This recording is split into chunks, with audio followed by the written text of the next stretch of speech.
the biggest thing that struck me, and I'll tell you a story about a young child, and it still breaks my heart.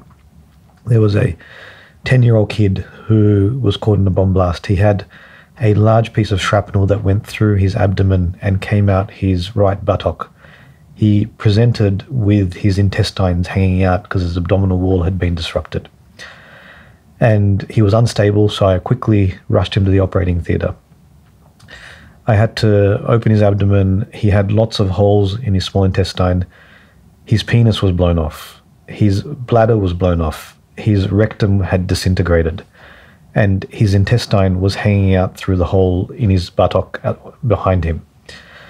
So I had to control his bleeding, and I had to staple off all these bits of bowel to control the infection, and had to pack away his pelvis where there was a lot of bleeding that was originating from trauma to the veins in the area.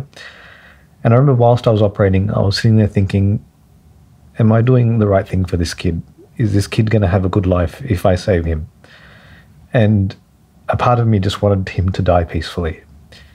And anyway, we finished the surgery. He was stable.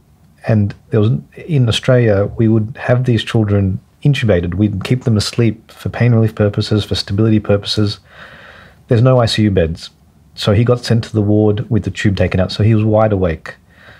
And along with that, there's no morphine. So this young kid is there with his abdomen open and his intestines just under a bit of dressing, having gone through the most horrific of surgeries on simple panadol. That's it. Something that we would take for a headache. And that child passed away later that night. And I never thought I'd think this, but in my head I was sitting there thinking, I'm actually glad, because what kind of life would that child have led?